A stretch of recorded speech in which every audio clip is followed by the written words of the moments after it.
Okay, we're out here now. I went through this field with a V form this morning, and just to lift the soil and break it a bit. It's very dry and pretty hard, and I'm now running through it with the Horsch cultivator, shallow cultivator. You can rattle along quite quickly, and if you've already subsoiled it, it seems to work pretty. It seems to work pretty well. I was just at the end of the field there, but a bit sooner than I expected.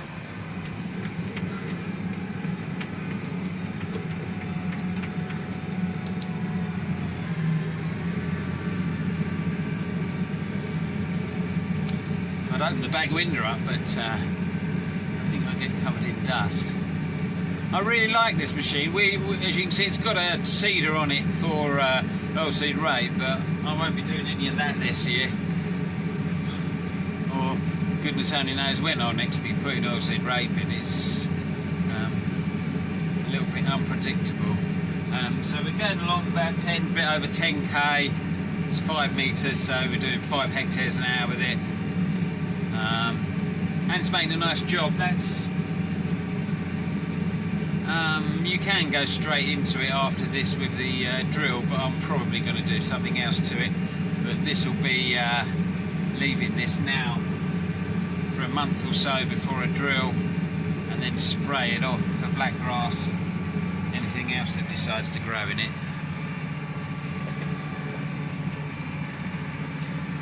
Now, that machine did have different points on it when we got it.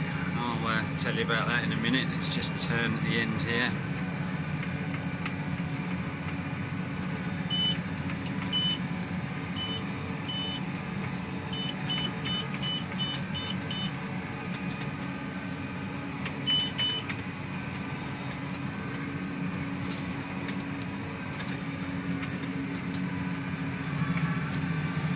So what it had were these much more aggressive points.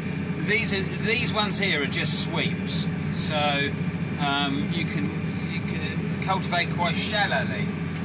Well, the points it had on were a lot more aggressive when we got it, and the thing had boiled the soil up. I mean, it had come to the top of that frame. It looked amazing, and the field went from like straw to brown.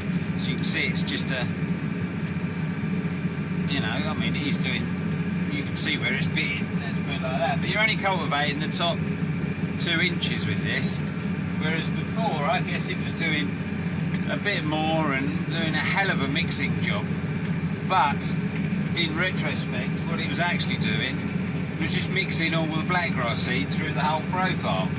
And so we switched a few years ago to these sweeps just to try and keep everything at a level. And then if you do end up with a blackgrass problem, a bad one, you can plough and bury it and leave it down there. So that's the plan.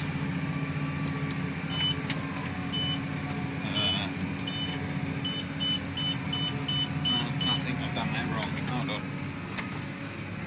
Yeah, I pressed that the wrong way. That's what happens when you talk. There we go. Lucky I had another field to run onto and not ditch.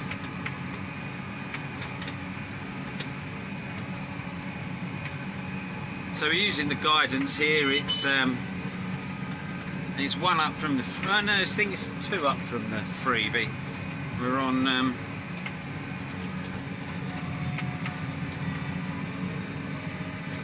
I can't remember what it's called now. Range point. That's it. Range point.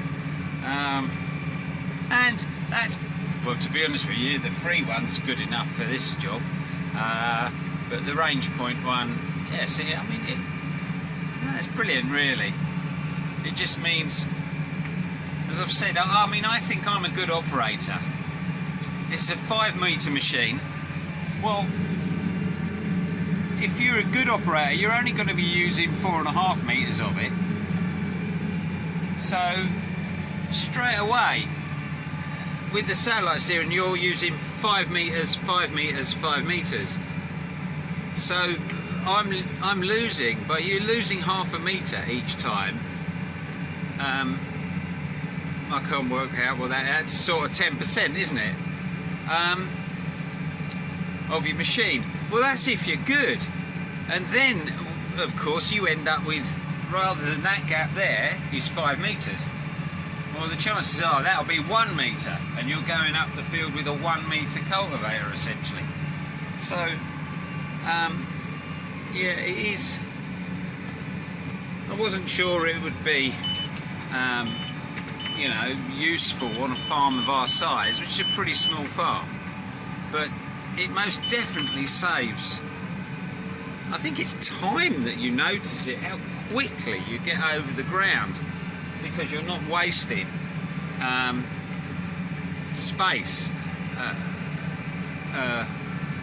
or not wasting the width of your machine.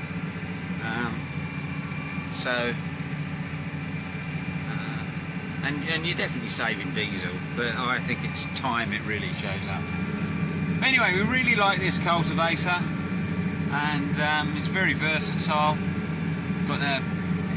It's got like mini disc rollers at the back, and it does a great job.